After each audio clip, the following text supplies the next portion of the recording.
Afternoon. All right, back to football.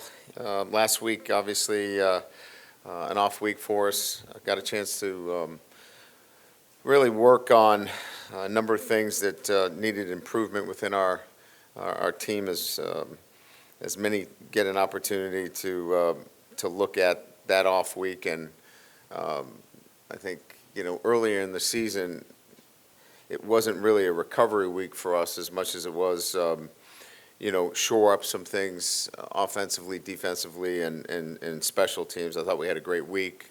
Gave the guys the opportunity on Friday and Saturday to recovery, and then we were back at it with meetings and weight training yesterday. So now we get the opportunity to welcome Ole Miss into Tiger Stadium.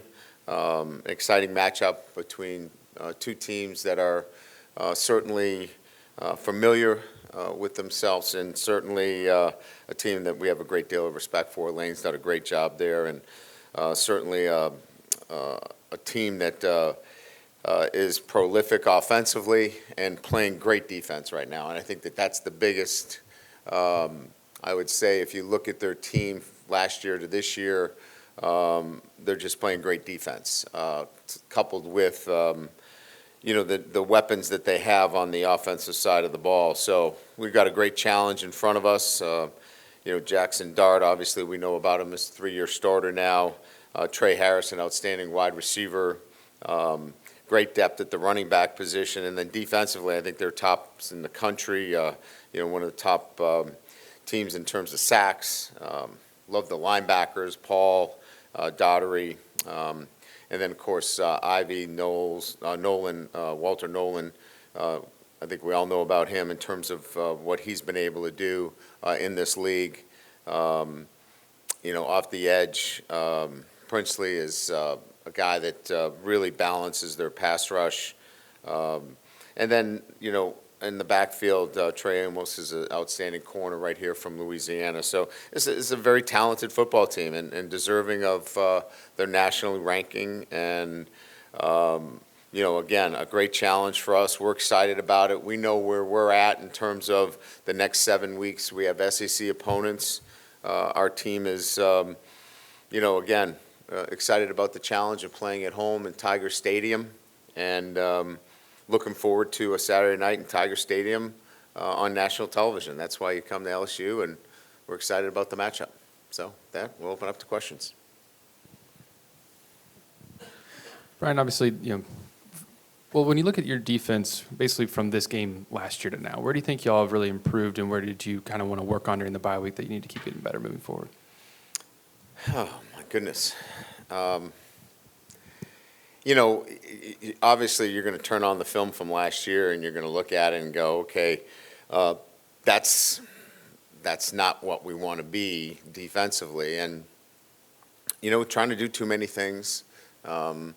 Players that, certainly would say that, from a coaching standpoint and a playing standpoint, we're much further along. That's not the same defense. So, look, the game comes down to when you're playing an up-tempo team like Ole Miss, you've got to get lined up. You got to get your cleats in the ground. You got to tackle. And I think we probably talked about this last year after the game. It didn't tackle very well, didn't get lined up, and it didn't play fundamentally sound football. And so, it starts with that premise, and then you move from there, right? Different looks. Try to get the quarterback off schedule, and at the end of the day, try to make any offense, regardless of what they do, one-dimensional, and that we'll try to do that again this year. Coach, the scores, the parity this past Saturday, is that here to stay because of NIL, transfer portal, and your thoughts on the weekend scores? Yeah, I mean, I think it's too easy to kind of just, have a sweeping generalization of what happened this weekend. But I will say this, that each weekend is a different weekend in college football. And doing it for as long as I have done it, I come at it each week with that vision of you can't assume anything when you're dealing with young men that can be easily distracted today, because the distraction is the enemy of being able to do your job to the best of your ability when you need to do it. And so, look, across the board, there are really good players. Everybody's got scholarships. Everybody's invested in their program. So one thing that I will grant you is that, there are really good football teams across the country.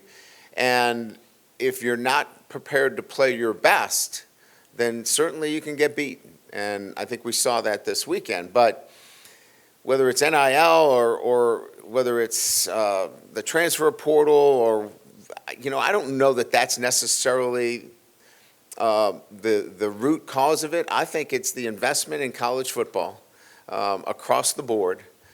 And the fact of the matter is it's so much easier to get distracted. There's so much information out there.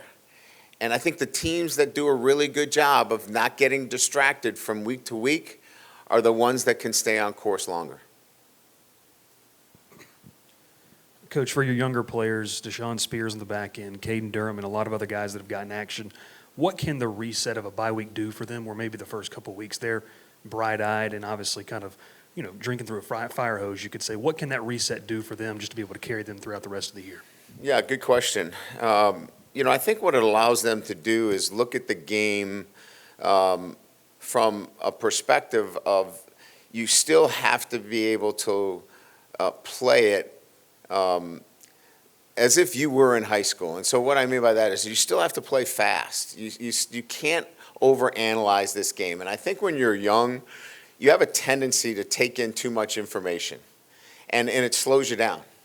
And both of those guys and their talent, they have to let their talent speak for themselves. Now, it doesn't mean you forget all your teachings and you don't trust what you've been taught, but there has to be that end of, I need to go play, and I need to let it go.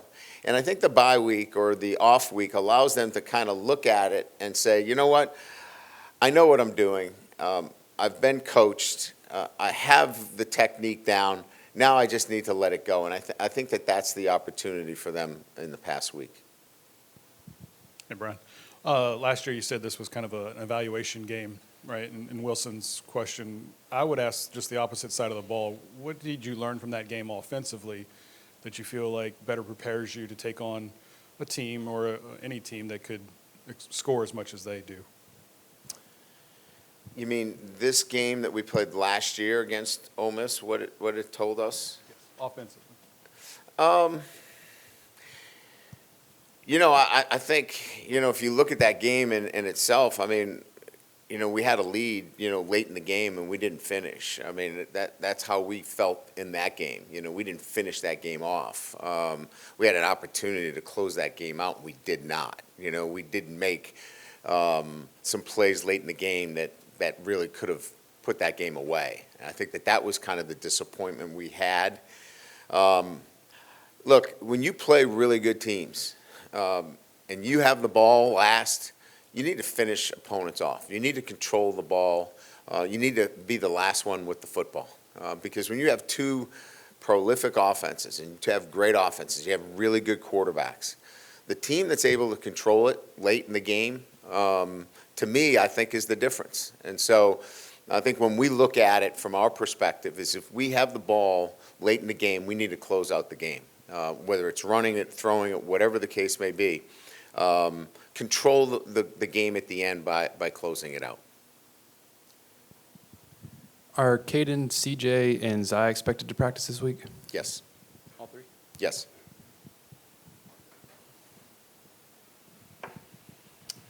You've spoken some this season about just how the coordinators have really been kind of trying to learn the personnel packages and just guys that are, should be playing with whoever on the field at certain times. Just what did the bye week do, I guess, for you guys as a staff to kind of reevaluate and kind of assess what you want to do with the roster and kind of the personnel going into, obviously, the next 2 months of SEC play?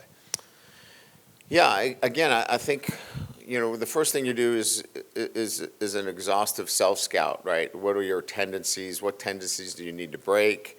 What are you doing in the run game? What are you doing in the pass game? What are you doing relative to your fronts and coverages and pressures and third down? And so the first thing you're doing is an extensive self-scout. And are there any tendencies there that you can break?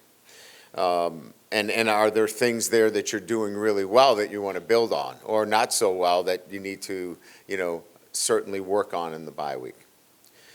Then it's the evaluation of, the body of work through those first 5 weeks. Who are the guys that have built that trust that you can put on the field? And so as you go into these 7 weeks of SEC opponents, those are the guys that you want on the field. So I think we've done, both from a technical and tactical standpoint, the work necessary, and then from a personnel standpoint, who are the guys that we want to put on the field. That's been really a lot of the work this past week. You've talked about the back end of your defense a little bit. Would you like to get into the personnel you said you were going to use last week to maybe try to find that group, that pairing that you like in the safety position specifically? Well, I think we found them. I think it now becomes, for us more than anything else, is what do those rotations look like? And I think I said this last week. I don't think anybody's in a position that they're going to play 70 plays, right? So, what do those rotations look like? Is it a first, second down rotation? Is it a third down? Is it a nickel dime? Is it a pass rush situation? Is it a short yardage? So it's really kind of delineating out who's on the field in what situations. And I think we've got a better understanding of that, and it's much more clear, moving forward. What's the best way to put this? Ole Miss has been at times slow getting off the field, especially on some situations defensively, and there really isn't any legislation that sort of bars them from doing that and slowing down the pace of the game. Do you think there should be a solution to fixing situations where teams don't want to sort of use the quote, I don't say injury excuse, but potential injury excuse to slow down opponents and keep that gamesmanship sort of situation? Yeah, the SEC has a policy regarding it. So there is a policy in place that was implemented by the commissioner relative to sportsmanship, and if there was any, faking of injuries in a deliberate fashion, that the SEC would take action on that. So I can leave that up to the SEC and let them evaluate that. Other than that, the officials shouldn't be involved in it. That's not their, purview. They've got to officiate a game. They can't decide who's injured or who's not injured. So I think that the SEC has a policy in place. They're evaluating it. They'll make a decision on that. As a coach, you coach your guys, and you try to play through any of those instances, and we let our policy from the SEC kind of handle any of those instances. I've heard people say when you play Ole Miss, you don't want to get into a shootout like you guys did last year. Is there a balance between possessing the football and, hey, taking our shots and utilizing our offensive weapons and playing the best offense we can?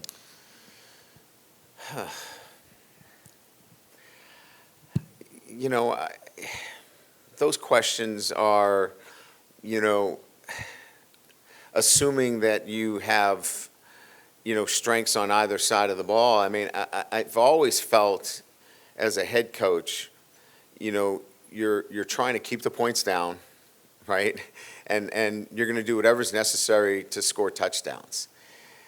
But you're presented with the team that you have. And last year, clearly we were tilted one side, and we had to play, unfortunately, the game that way.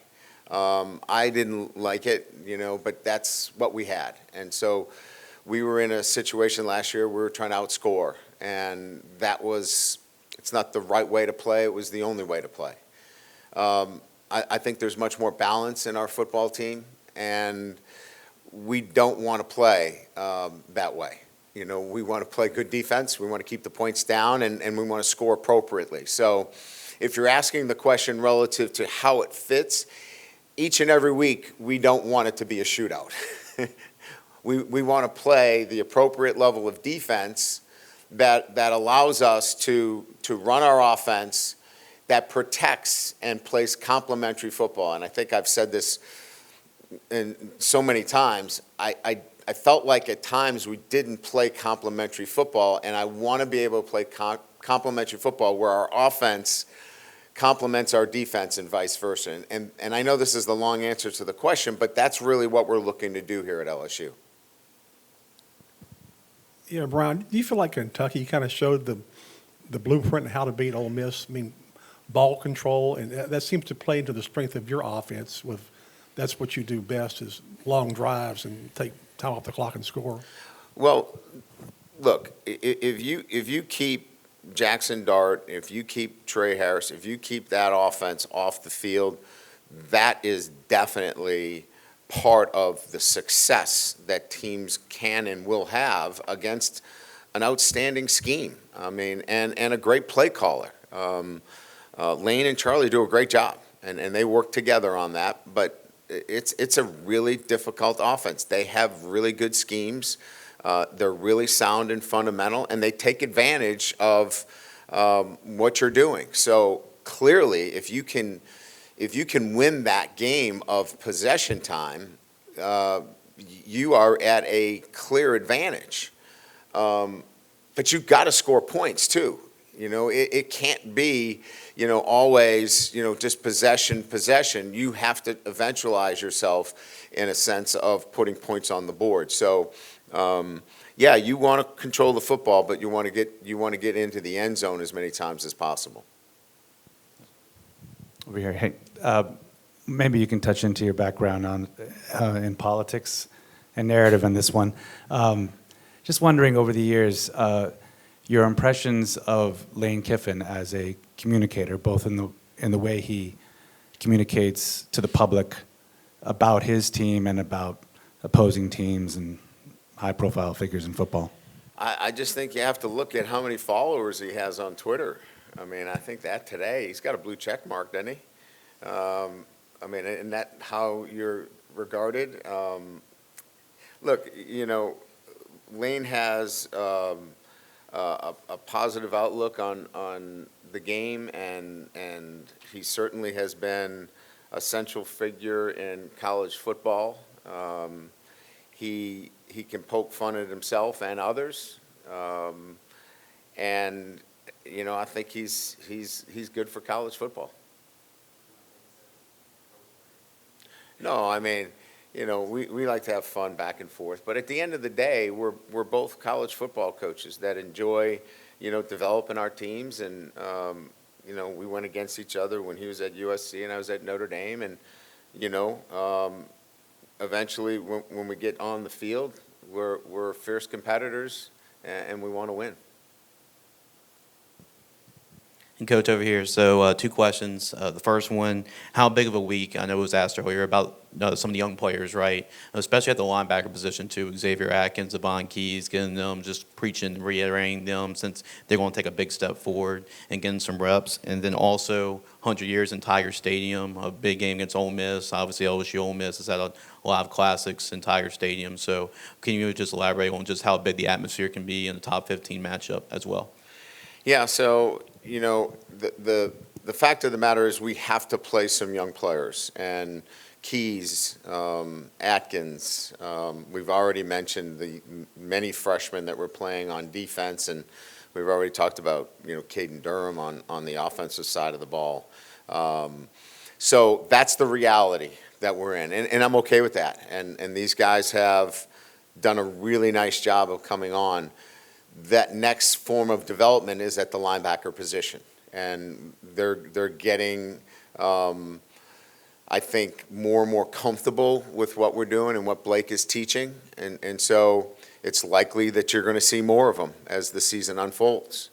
As it relates to 100 years in Tiger Stadium, I think what I'm excited and our players are excited about is an SEC game. Right, in Tiger Stadium. I think the energy the excitement. Not that it wasn't exciting for the other games, but this is different, right? I think it all just kind of rises to a new level when it's an SEC opponent in Tiger Stadium. It just, it mixes differently, and we're excited about that. Brian, you've seen a couple of years of Jackson Dart. What have you seen as far as his growth, and how advantageous was this year's schedule for giving you looks at some of the things that he is capable of doing? Well, let's start with Jackson Dart. I mean, just in his development, his toughness. I mean, he is, I saw him, as a true freshman at USC, and have seen his, physical and mental development, and, he's not afraid. I mean, he's fearless. And, it even seems when they need a big play, he's not afraid to tuck it and run, and even have his number called to run the football. I just think he's a tough kid, tough-minded. He's not afraid of the bright lights, and I think that's why when you talk about the really, really good football teams, they're going to have a quarterback he's not going to shrink when the moment is big, and that's Jackson Dart. The games that they played leading up, it would be the last couple of games, right? The first few games, you really couldn't tell. They were blowouts, and we saw more of the backup than we saw him. The last couple of games, you could see, is that what you were referring to? Oh, yeah. I mean, yeah, there's some similarities there. Certainly, South Carolina, there's some run game there from the quarterback in South Alabama. Again, I think that this is much more about his ability to get the ball out on a timely fashion and certainly distribute, and he'll do a great job there. Back to in January, what do you remember? What was your pitch to Blake Baker specifically, and what do you, within that sort of 48, 72-hour period, when did you feel like, okay, he's coming, we have our guy, because it was sort of a hectic few days there for him? Well, first of all, it's identifying the right fit, and I felt like he was the right fit for LSU. Familiar with LSU, what we were looking for in the SEC, the opponents that we played, the standards of LSU defense. So I think it was just evaluating the right fit at the right time, and then that process of negotiating and getting him here was really about bringing LSU back to the level that it should play defense at, and that challenge. And so it was really about him wanting to accept that challenge, and so that was what was the pitch. We were certainly going to make it an attractive position for him. But it was restoring LSU to the kind of defense that many know that it should and hasn't played at.